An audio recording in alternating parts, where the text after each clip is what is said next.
नमस्कार दोस्तों, stock market studies में फिर से एक बार आपको बहुत-बहुत स्वागत है। तो आज मैं फिर से आपके सामने कुछ इंपॉर्टेंट कंपनी का अपडेट शेयर करने वाला हूँ। तो सबसे पहले मैं बात करूँगा Prince pipe and fittings limited के बारे में। देखिए Prince pipe and fittings limited के ऊपर मेरा जो ट्रेड है, उस ट्रेड से मुझे ऑब्वियसली अभी लॉसेस चल रहा है। तो मैंने किस बेसिस में ट्रेड लिया और कहाँ पे मेरा ट्रेड है, वो मैं आपके साथ शेयर करूँगा। सबसे पहले इस कंपनी के बारे में कुछ ओवरव्यू आपके साथ शेयर कर लेता हूँ। जैसे कंपनी की जो बिजनेस है वो अलग अलग जगह पे कंपनी बिजनेस कर रहा है ऑल ओवर इंडिया में। लोकेशन वाइज देखा जाए तो कंपनी नॉर्थ इंडिया में 37%, वेस्ट इंडिया में कंपनी 25%, साउथ इंडिया में 24% एंड ईस्ट इंडिया में 14%।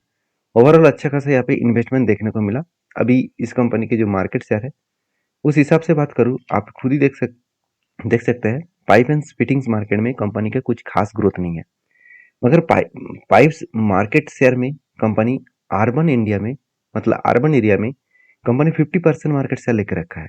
तो ये कंपनी का एक बेस्ट पॉइंट है, क्योंकि अर्बन और रूरल एरिया में दोनों में अगर कंपनी मार्केट को कैप्चर कर लिया तो कंपनी एक अच्छा खासा बूस्ट कर सकते हैं।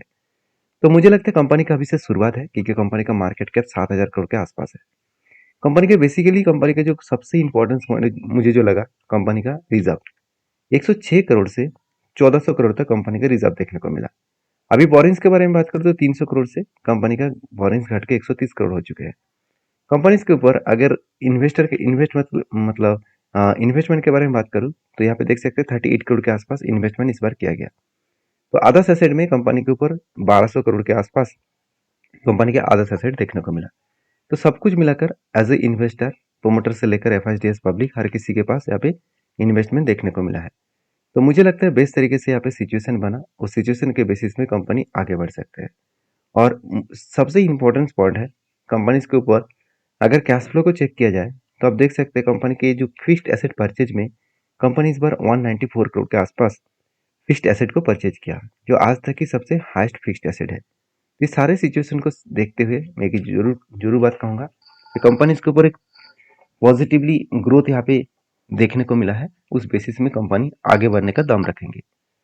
तो बाकी इस कंपनी के जो टेक्निकली चार्ट पैटर्न है उसके बारे में बात करूँ तो कंपनी के टेक्निकली चार्ट पैटर्न यही बता रहा है कि कंपनी के ऊपर जो पैटर्न्स बना था, 2 बार शोल्डर बने, उसके बाद बिग हेड बने, उसके बाद शोल्डर बने। तो फाइनली क्या हुआ, इस कंपनी का जो ब्रेकआउट हुआ और ब्रेकआउट होने के बाद रिटेस्ट किया, उसके बाद धीरे धीरे करके नीचे भी आए, इस स्ट्रांगली सपोर्ट को फेस किया।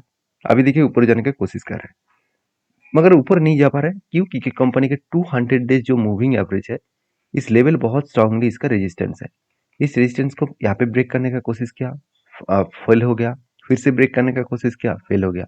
मतलब इस लेवल को ब्रेक करना इतना आसान नहीं है। अगर इस लेवल को ब्रेक कर पाए तो एक अच्छा खासा जर्नी दिखा सकते हैं। तो आपके क्या राय है इस कंपनी को, जरूर कमेंट्स करना। नेक्स्ट जो कंपनी उसका नाम है आरबीएनएल, रेलवे विकास निगम लिमिटेड। तो आरबीएनएल के ऊपर मुझे बहुत सारे कमेंट्स आते रहते हैं कि इस कंपनी के ऊपर अ, अभी फिर से जो जर्नी पहले हुआ था उस तरीके से जर्नी फिर से कब होगा। देखिए मैं एक चीज आपको बता दूं, गवर्नमेंट ऑब्वियसली रेलवे सेक्टर के ऊपर बहुत ज्यादा बुलिश है और रेलवे सेक्टर को बहुत ज्यादा बूस्ट करने वाला है। अपकमिंग टाइम्स में जो बजट आने वाला है उस बजट में रेलवे के ऊपर एक अच्छा खासा बजट देखने को मिलेगा। तो मुझे लगता है इस सिचुएशन वाइज बात करूँ तो कंपनी के ऊपर एक अच्छा खासा ग्रोथ देखने को मिल सकता है। बाकी इस कंपनी के ऊपर एक चीज को और भी नोटिस करना, कंपनी के ऊपर एक लगातार कंपनी को ऑर्डर मिलते चले जा रहा है। इस बार भी कंपनी अच्छा खासा ऑर्डर मिला। तो इंडियस रेलवे विकास निगम लिमिटेड आप ऑन 59 मिलियन ऑर्डर विन, मतलब कंपनी को 59 मिलियन टोटल डॉलर का, मतलब 50 मिलियन यूएस डॉलर का टोटल ऑर्डर मिला। और यही ऑर्डर के कारण कंपनी के ऊपर शेयर में पॉजिटिव जंप देखने को मिल सकता है। तो बाकी देखिए इस कंपनी के ऊपर जो डेटा है वो डेटा मैं आपके साथ शेयर करूंगा। पहले कंपनी का टेक्निकली चार्ट पैटर्न शेयर कर लेता हूँ। तो बेसिकली देखा है तो कंपनी के ऊपर जब यहाँ पे एक बाइंग रेंज बना था, उसके बेसिस में जब भी इस नीचे लेवल को टच किया तब एंट्री बने और इस हाई लेवल तक इसका टारगेट बना था। तो जो टारगेट मुझे मुझे मतलब टारगेट मुझे मिल चुका है। नेक्स्ट जो एंट्री लेवल है वो कुछ इस तरीके से बनने जा रहा है। मैं इस लेवल को मार्किंग कर लूँ तो आप देख सकते हैं पहले एक कप बना है और मैं इंतजार कर रहा हूँ एक मतलब हैंडल पैटर्न क्रिएट करने का। तो जिस तरीके से कंपनी ने लगातार जर्नी करने के बाद ऊपर गया, उसके बाद रिजल्ट, इलेक्शन रिजल्ट में दिन कंपनी के करेक्शन भी हुआ था। मुझे लग रहा था नीचे आएगा और एक यहाँ पे हैंडल पैटर्न क्रिएट करेगा। तो जब नीचे आकर हैंडल बटन क्रिएट करे तो मैं जरूर यहाँ पे एक पॉजिटिवली एंट्री लेने वाला हूँ। तो इस पॉजिटिवली एंट्री बेसिस में कंपनी के ऊपर अच्छा खासा ग्रोथ होने का चांसेस देखने को मिल सकता है। बाकी आरबीएनएल के ऊपर एक चीज मैं आपको नोटिस करा दूं, आरबीएनएल के ऊपर एक चीज को आप नोटिस करना कि कंपनीज के सबसे पहले कैश फ्लो को दिखा दूं तो कंपनी का आप देख सकते हैं फिक्स्ड एसेट जो है, इस बार कंपनी फिक्स्ड एसेट को हाईएस्टली परचेज किया। कितना? 340 करोड़ के आसपास। और इन्वेस्टमेंट कितना परचेज किया? तो इन्वेस्टमेंट परचेज इस बार जीरो है। और आप देख सकते हैं इंटरेस्ट रिसीव कितना किया कंपनी की, इस बार इंटरेस्ट रिसीव सबसे ज्यादा हुआ, करीबन 300 करोड़ के आसपास। तो बेसिकली कंपनी का जो ग्रोथ है वो अच्छा खासा देखने को मिला। और पॉजिटिवली एक चीज को नोटिस करना, कंपनी का जो प्रोसीड फ्रॉम बोरिंग्स, मतलब कंपनी का जो कर्जा है लास्ट मतलब देखा जाए 2 ईयर्स में कंपनी ने कोई भी कर्जा नहीं लिया। और देखा जाए तो कंपनी जितना पहले कर्जा लिया था उसको धीरे धीरे करके रीपेमेंट कर रहा है। तो यही कंपनी का खासियत है और इसी खासियत के कारण कंपनी अच्छा खासा बूस्ट होने वाला है। और इसीलिए शायद मुझे लगता है इंस्टीट्यूशन अच्छा खासा इस कंपनी के ऊपर होल्डिंग रखे है।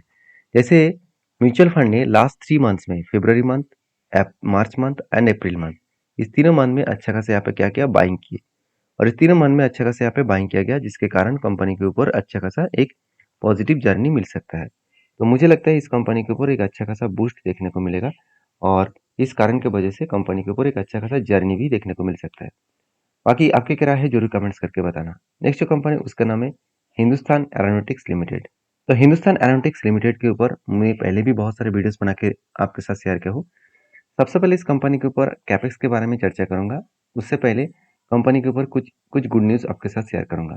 जैसे आप देखेंगे कंपनी का जो ग्रोथ है, आप देखेंगे आरओई, रिटर्न ऑफ इक्विटी में कंपनी का लास्ट 5 ईयर्स में कंपनी अलग लेवल का परफॉर्मेंस दिखाया। 22% के आसपास कंपनी का ईयरली ग्रोथ हुआ। और उसके साथ साथ अगर कंपनी का आरओसी देखेंगे तो यहाँ पे भी देखिए 17 से 18% के आसपास ग्रोथ हुआ। एवरेज अगर परसेंटेज निकल का है तो करीबन 17% से ज़्यादा है। तो बेसिकली कंपनी यहाँ पे बेस्ट तरीके से परफॉर्मेंस किया। तीसरी बात, कंपनी का नेट प्रॉफिट मार्जिन के बारे में बात करूँ तो कंपनी के ऊपर अभी देखा जाए तो कंपनी 5 साल में कंपनी 16% का, 3 साल में 18%, और लास्ट ईयर में कंपनी 21% के आसपास रिटर्न दिया।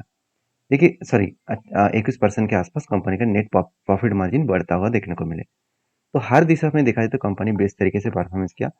और इसी बेसिस में कंपनी का जो डेप्थ है वो एकदम ना जीरो के आसपास आ चुके हैं, क्योंकि कंपनी ने 1 रुपया भी कर्जा नहीं लिया।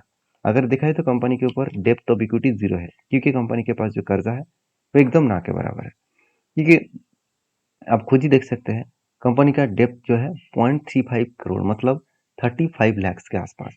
तो 3.5 लाख से ज़्यादा करोड़ का कंपनी है, 3 लाख करोड़ से भी ज़्यादा मार्केट कैप के कंपनी है, तो उनमें से 35 लाख का कर्जा है, तो उसको जीरो कर्जा ही कहा जाता है। तो बेसिकली इस कंपनी के ऊपर इंस्टीट्यूशन जिस तरीके से हैंडल कर रहे हैं आप देख सकते हैं। एफएस ने क्या किया, खुद के होल्डिंग को बढ़ा दिया, 4% से होल्डिंग को बढ़ाकर 12% कर दिए। और म्यूचुअल फंड ने 7% का होल्डिंग को 6.5% कर दिया। मतलब इस तरीके से होल्डिंग को यहाँ पे कंटिन्यू किया जा रहा है। अभी कंपनी के ऊपर अगर देखा जाए तो कंपनी के ऊपर टेक्निकली जो चार्ट पैटर्न है उसके बारे में चर्चा करूँ तो आप यहाँ पे देख सकते हैं। मैं सबसे पहले उस टेक्निकली चार्ट पैटर्न के आपके साथ शेयर करूंगा। तो मुझे जो ट्रेड मिला था, मुझे जो रेंज मिला था, उस रेंज के बेसिस में कंपनी क्या किया, यहाँ पे ब्रेकआउट किया और ऊपर गया, इस लेवल को टच किया और टारगेट अचीव किया। तो जो रेंज बना था, छोटा सा एक रेंज बना, क्योंकि पहले एक छोटा सा रेंज बना, इस रेंज में कंपनी ब्रेकआउट किया, रिटेस्ट किया, और तब मैंने एंट्री लिया और अच्छा खासा टारगेट भी अचीव किया। और ये जो टारगेट था वो कोई छोटा मोटा टारगेट नहीं था, 10% का लॉसेस था और 30% का टारगेट था। तो फाइनल 30% का टारगेट मिला, और वो भी बहुत जल्द से जल्द। और अभी कंपनी के ऊपर जो रेंज बना है वो मैं आपके साथ शेयर करूँ तो कंटिन्यूसली एक बाइंग का रेंज बना। तो जब भी बाइंग का कैंडल बनता है तो मैं हमेशा इंतजार करता हूँ जब नीचे लेवल को टच करेंगे, मतलब जहाँ से बाइंग कैंडल स्टार्ट हुआ था उस नीचे लेवल को जब टच करेंगे तब यहाँ पे क्या बनेगा, एंट्री बनेगा। और इस हाई लेवल तक क्या बनेगा, यहाँ पे टारगेट बनेगा। तो मुझे लगता है एंट्री और टारगेट बेस्ट तरीके से बनने जा रहा है और इस बेसिस में कंपनी आगे बढ़ सकते हैं। तो मुझे लगता है बेस्ट तरीके से सिचुएशन बना है, उस सिचुएशन के बेसिस में कंपनी आगे बढ़ेंगे। तो बाकी आपकी क्या राय है इस कंपनी को जरूर कमेंट्स करके बताना। नेक्स्ट जो कंपनी है उसके बारे में बात करूँ, उसका नाम है टाटा मोटर्स। देखिए टाटा मोटर्स इस बार सबसे हाईएस्ट कंपनी परफॉर्मेंस दिखाया, हाईएस्ट रिजल्ट पेश किया, जो टीसीएस को भी बीट कर दिया। जिसके चलते मुझे लगता है टाटा मोटर्स जल्द से जल्द आपको स्प्लिट के अनाउंसमेंट करने वाला है। हर एक के बदले कंपनी आपको 2 शेयर देने जा रहा है, क्योंकि इसका फेस वैल्यू जो है वो 2 रुपया है। तो जो लोग स्प्लिट एंड बोनस चाहते हैं तो इस कंपनी के ऊपर डीपली रिसर्च करें, उसके बाद काम करें। वीडियो में जानकारी अगर अच्छा मिले तो प्लीज लाइक करना। मिलते हैं नेक्स्ट वीडियो में, तब तक के लिए धन्यवाद।